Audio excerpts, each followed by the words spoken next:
Hey everybody, welcome back to One Mic, and today I'm here to talk about Season 1, Episode 5 of HBO's The Penguin, entitled Homecoming. I've been a pretty strong supporter of this show up to this point, so I think you know I'm being genuine when I say that I only thought this episode was okay. No, it wasn't bad, don't get me wrong, it didn't have any glaring issues. It just wasn't overly compelling. Like, I found the first 4 episodes to be pretty interesting on their own merits. This episode felt kind of like almost like a reset episode with the purpose of setting up the stakes for the final 3. Like, let's move everybody into their final positions and then we'll head toward the climax. And it was a perfectly fine and acceptable episode on its own merits. And I'm fully in on everything that it set up. But at the end of the day, this really did kind of feel like a transition episode meant to shift us from the first 4 episodes establishing the story and the characters to the final 3 that will be the war between Oz and his crew and Sophia and Salvador Maroni. Now, while I said that I thought this episode as a whole was not much more than fine, there were still a few things that I liked about it. And I want to start with the change that I saw in Oz's character this week. I like how now that he's close to his goal and he's got his mother shaming the shit out of him, he's feeling the pressure and becoming more aggressive. I like the cunning and sneaky and manipulative version of him as well. That was cool in the first 4 episodes, but I like how the pressure building up has caused him to kind of like cut the bullshit and get straight to the point. Hey everybody, I just want to take a small break from this review to talk about the various other ways you can engage with me on other platforms. If you're so inclined, and I understand why you wouldn't, I am an acquired taste, but you can join the Patreon where you can get extra content like retro reviews where I review old shows and movies to see if they still hold up today, Mike's Musings where I talk about shows I'm watching that I don't cover on the channel, or Mike's VOD where you can commission me to watch a show which I will then review on the channel. And if you want to engage with me and chat with me more directly, I also implore you to join the Discord and follow the Facebook page. I set up channels in the Discord for all of us to discuss the shows I'm reviewing on the channel, and I also drop new videos in there since it's the easiest platform for me to share to from my phone. The Facebook can be really fun because I sort of live comment on shows I'm watching, often while under the influence, I'm not going to lie. And I'll also share news there, both about television and film and about myself as well. So if you like my content, you want to be more engaged, you think I'm charming, or you simply want to show support, feel free to sign up for the Patreon or join the Discord or Facebook today. Links to all platforms are in every video description. Remember to share all my shit to your respective social media platforms. And now back to this review. At the start of this episode, Oz and Victor really commit to one another, and Oz calls up some loyal cronies to let them know that they're going to be going on the offensive. Taj Maroni is the next in line to run the Maroni family, and apparently he's a fuckboy, so Oz plans to kidnap him and use him as ransom to get back the mushrooms that were stolen from him. Oz tells Nadia and Salvatore that they can have Taj back in exchange for the mushrooms, and I loved Oz's complete lack of bullshit when he put this in front of Nadia and Salvatore, especially when they started to speak Farsi in front of him, and he didn't allow that. He was like, yo, chill the fuck out. I don't know, he didn't say chill the fuck out, but he shut it down. And it very much gave, like, I'm through fucking around and playing nice with y'all vibes, and I just thought that was really cool. Like, it shows his desperation, but it also further cements how he kind of, like, dials himself down most of the time, and that's part of his strategy to make his scheming go unnoticed, is to, like make himself small. Now that his back is against the wall, it's time to cut the bullshit and let everyone know who they're fucking with. And I like this version of Oz quite a bit as well. I was about to say as well, too. That would have been terrible. I'm glad I didn't. So on his way out, Oz gives a guard a bribe that we don't know what the purpose of it is at the time, but we later learned that it was to kill Salvatore Maroni. But I'm going to come back to that in a moment. Oz then sends Vic to pick up his mother, and he wants her to take her somewhere safe. When Vic arrives, it almost looks like someone has like broken in and kidnapped Oz's mom, but we quickly learn that everything that we saw is evidence of her mental state. Like, there's food cooking on the stove, the TV's on, she's in the bed reminiscing with photos as if nothing's happening out there. There's bruising on her arm. Her and her entire apartment look disheveled. Like, she's deteriorating pretty quickly. And something I really liked about this scene is Vic trying to build up Oz in his mother's eyes. Like, we know that Oz's mother is always giving him shit. She's disappointed in him. What kind of son does this? What kind of man does that? She sees him as weak. She called him a pussy. And I'm still bringing that. That was like episode 1. I'm still bringing that up. And Vic's presence there suggests that Oz has kind of like fucked up again, right? He's like, oh, we got to get out of here. So I like that Vic lied and told her that Oz took out the Falcons. Like, the lie doesn't last long, but I like the show of loyalty from Vic in a way that's different than just being about the job. Like that's Oz's personal shit. Like Vic doesn't have any stake in whether or not his mom likes Oz. Like it doesn't. Well, whether Oz's mom likes him. But Vic was loyal to him there too in that capacity as well. And I just thought that was pretty cool. Meanwhile, it's now time to do the swap of Taj Maroney for the mushrooms. Oz and Taj arrive, and when Taj gets out of the van, he's soaking wet. Like I'm sure the creators were hoping. I mean to say, like I'm sure they were hoping. I didn't think anything of this at the time. Like maybe it was hot in the van. Maybe they were storing him someplace cold and dumping water on him like Sophia was doing to Vidi. Point is, it didn't sound any alarms for me. I just like, okay, he's wet for whatever reason. So imagine my surprise when the scene plays out and we learn it's gasoline and he takes out both of them. Oh man, I fucking loved it. That was a great moment in this season.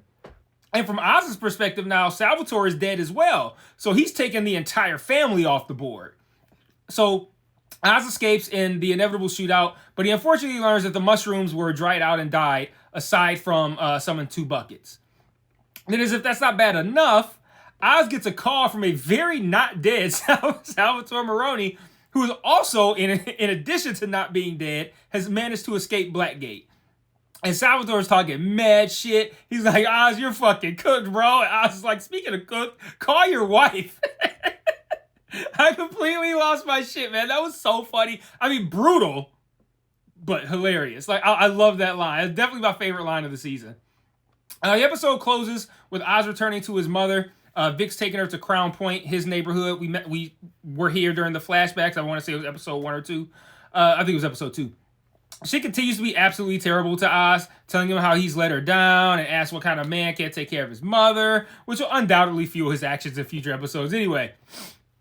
So Oz then tells Vic a story. And that's another weekly thing. I've talked about how Oz is always going to get into a jam. Another thing he's going to always do is monologue. He's going to tell some story or something like that.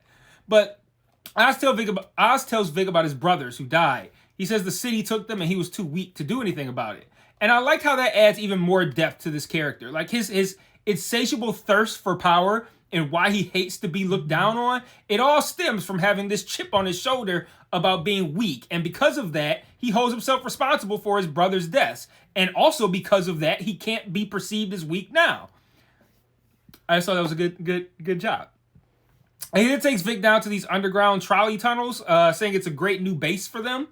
And I'm like, are you fucking Ninja Turtle now? Like, all right, cool, you got an underground base. But that was kind of a lackluster ending to that episode, which is another reason why I felt like this was the least of the 5 episodes so far. I know it's unreasonable to expect every episode to end with some sort of cliffhanger or jaw-dropping moment, but this is going to be our new lair. Is it exactly doing the job of getting me hyped up for the next episode? But it's also why it felt more like a transition episode. Like, it's like, all right, here's everything that took place here. Now we got a new lair. We've reset the table here. And now we're going to play out the climax of the season. What did do a good job of hyping me up for the next episode was the turn that Sophia's plotline took. But it didn't start off well. I didn't really like how Sophia was still at the scene when the police arrived at her house, to everybody being dead but her and that little girl Gia. Like, all signs point to her being responsible for these deaths. She's the only adult who lived. She's known as the hangman. Everyone responsible for her going to Arkham was in that house, and now she's head of the family, so she has motive. But I did like how her explanation to the cops was plausible, but with, like, truth in it. Like, she said that Carla sent her and Gia to the greenhouse. False. She didn't do that. She said she did it because she didn't want Gia to hear Vidi and Luca arguing about Luca's wife. Again, false, but there's truth at the heart of that statement, an important truth. So I like how she kind of like used the truth to like fuel her lie. Then I really liked how when the police chief accurately pointed out how suspicious all this is, she totally shits on this guy for being corrupt, ending with the great line that he might have to start selling photos of her dead family to make up for the lost kickbacks. That's got to hurt somebody who pretends to be, like, decent. But we did find out what her plans for Vidi were. She has him chained up in what I can only guess, or not a guess, but assume is like a mausoleum. And it's cold there, and she's dumping water on him to make him freeze even more. She says she knows that her father had a lot of untraceable cash and that Johnny knows where it is, and she wants him to take her to it. Vidi plays this whole angle about wanting to help Sophia's mother escape Carmine. He says she was planning to leave Carmine the day that she died, and Vidi says that he was going to help her, but she never showed up. He's like, I was waiting in the car. She didn't show up. And he's like, I couldn't help your mother. Let me help you. And I'm just like, no way Sophia needs to believe this shit. Like, you better not believe this motherfucker, Sophia. Ain't no way he's being genuine.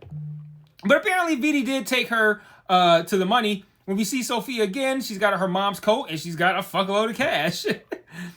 She starts trashing the Falcone name and the family and says they're going to go by her mother's name now, the Gigantes, and that no one is to speak of the Falcone name again.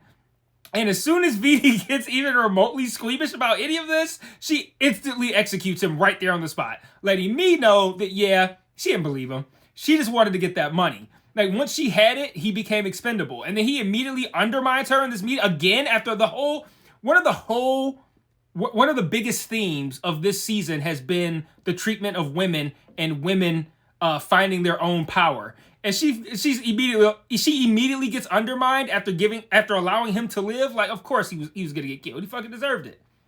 Well, I mean, not really, but within the context of this world and that life, he did. And Sophia dumps the money on the table right into all of the blood leaking from Vidi's head hole, and all of her new loyal subjects, they all dig in.